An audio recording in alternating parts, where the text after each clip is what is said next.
নমস্কার, আমি অভিজিৎ বলছি। তো পশ্চিমবঙ্গে প্রতিদিন বিভিন্ন ঘটনা তো ঘটে চলেছে, মানে যেগুলো ভাবা যায় না। শুধু একটা দুটো ঘটনা নয়, বিভিন্ন এলাকায় বিভিন্ন সাম্প্রদায়িক থেকে শুরু করে বিভিন্ন সামাজিক গোলযোগ থেকে শুরু করে তারপরে আরও তো রাজনীতিতে রয়েছে, রাজনীতির ব্যাপারগুলো থেকে শুরু করে তো শুধু খবরের চ্যানেল দেখলেই হচ্ছে। তো সেখানে যে এত যেগুলো পরিবেশ সুটেবল নয়, সেই সব ঘটনাগুলোই বেশি ঘটে চলেছে। তো এই ঘটনাগুলো ঘটছে, এটার মানুষ কখনো এর কারণ জানতে চায় না। এটা কি করে বন্ধ হবে বা কোনো প্রকারে কি করে থাকদমা দেয়া যায়, এর কোনো উপায় কেউ খোঁজে না। প্রশাসন তো খোঁজেই না, যাকে আবার প্রশাসনের কথা জানলে আবার বললে ফেসবুকে কেস দিয়ে দিচ্ছে সব। যাকে আমি সেসব বলছি না, আমি মানুষকে বলছি, আমি সাধারণ জনগণকে নিয়ে বলছি। এখানে রাজনীতির কোনো ব্যাপার নয়। তো একটা যে কোনো পরিবেশের যখন এরকম অশান্তি বা এরকম জঘন্য কাজগুলো ঘটে, তো সেগুলো কেন ঘটে? কালচারের অভাব। এক নম্বর হচ্ছে তাদের আত্মপ্রকৃতি দৃঢ় নয়, দৃঢ়ভাবে তারা তৈরি নয়। তাহলে যে জায়গায় কালচার নেই, আমাদের ইন্ডিয়ান কালচার তো একটা থাকে, তো কালচারাল মানুষগুলো আছে, কিন্তু তারা মানুষের মধ্যে একটা কালচার যে পৌঁছে দেবে সেটা তারা করে না। আর একটা ব্যাপার, মহাপুরুষেরা কেন জন্মগ্রহণ করে?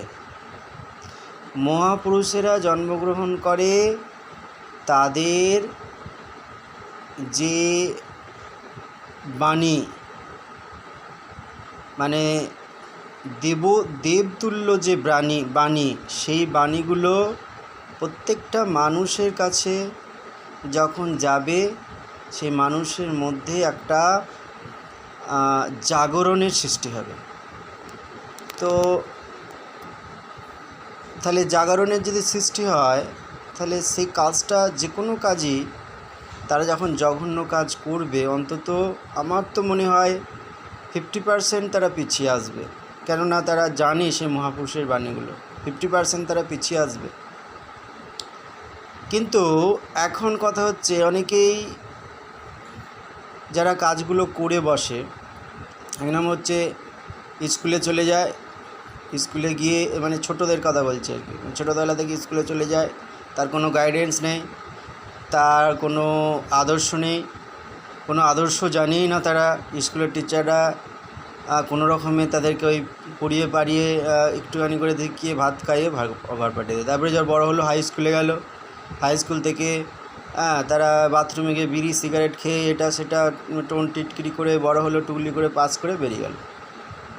তাহলে এই যে পরিস্থিতি, এই যে আমাদের সমাজ, এই সমাজে একটা আদর্শবান ছেলে তো একটাও দেখা যায় না।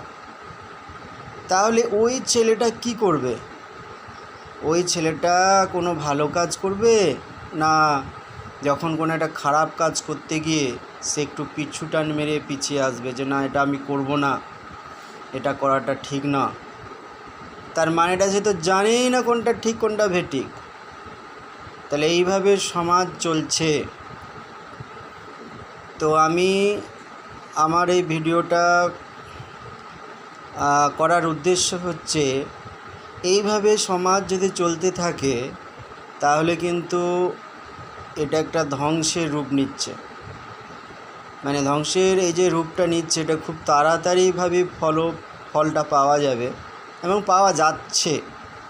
যারা শিক্ষিত ব্যক্তি আছেন, বড় বড় মাথা যারা আরও অনেকেই আছেন, তাদের কাছে যদি ভিডিওটা পৌঁছায়, তো ওনারা শুধুই ওই সভা করে বৈঠকে বসে এটা সেটা বলে সে করে দিল। তো সমাজ গঠন করবে এরকম কোনো সিস্টেমেটিক কাজ কেউ করছে না। একটা সিস্টেম চাই যে আজ বসা হবে, একটা জিনিস নিয়ে আলোচনা হবে এবং সেখানে 5টা ছেলেকে আমাদের কথা শোনাতে হবে এবং তাদের রুটিন মানতে হবে। এই যে একটা সিস্টেম নেই, শুধুই মুখে বাতেলা মেরে দিয়ে চলে যায় আর ওই সব চলছে। তাহলে এই সমাজের এই হালটা ধরতে হবে। তো হঠাৎ করে এখন তো আর মহাপুরুষের জন্মগ্রহণ হচ্ছে না, কে হালটা ধরবে? এখন যেই দেখা যাচ্ছে যে হালটা ধরতে যাচ্ছে, তাকে কেস ফেস দিয়ে একাকার করে তার অবস্থা খারাপ করে দিচ্ছে। তো আমি বলি কি, যারা শিক্ষিত ব্যক্তি আছেন, আপনাদের বাড়িতে তো ছোট ছোট ছেলেমেয়েরাও মানুষ হচ্ছে, তো তাদের ভবিষ্যতের কথা চিন্তা করে আপনারা একটু এগিয়ে আসুন না। সকলে এগিয়ে আসুন, আদর্শবাদকে ছুঁড়ে দিন, আদর্শিত হতে দিন ছোট ছোট ছেলেদেরকে। তারা যেন বিভিন্ন মহাপুরুষের আদর্শে আদর্শিত হয়ে সমাজে কাজ করে এবং সেটা যেন কার্যকরী হয়। তো আপনারা তো অনেকেই আছেন, আমার ভিডিওটা যদি আপনার কাছে যায়, আপনারা চেষ্টা করুন সমাজটাকে গড়ে দেওয়ার। হয়তো সমাজটা অনেকটা ভেঙে পড়েছে, কিন্তু চেষ্টা করলে পারা যাবে আবার ফিরিয়ে আনতে।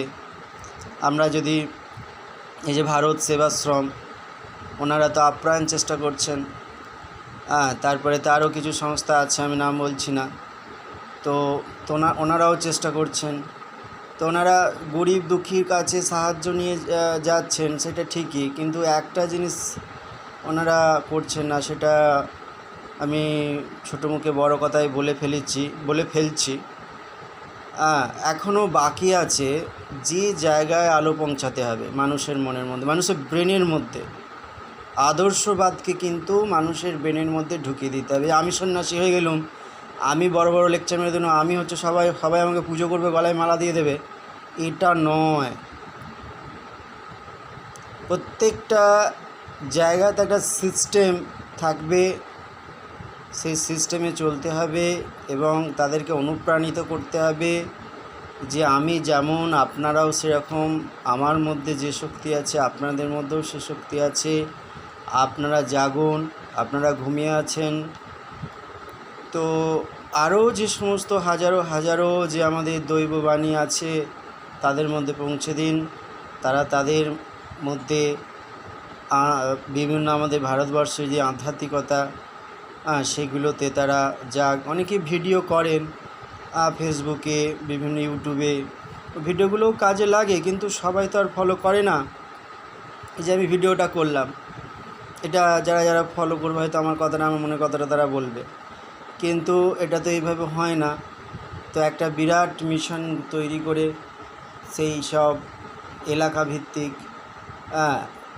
মানুষের মধ্যে আদর্শবাদকে ছড়িয়ে দিতে হবে। এই আদর্শবাদ যদি ছড়ায়, তবে একটা নতুন সমাজ আমার তো মনে হয় আবার গড়ে উঠতে পারে, নাহলে এইভাবে ভেঙে চলছে।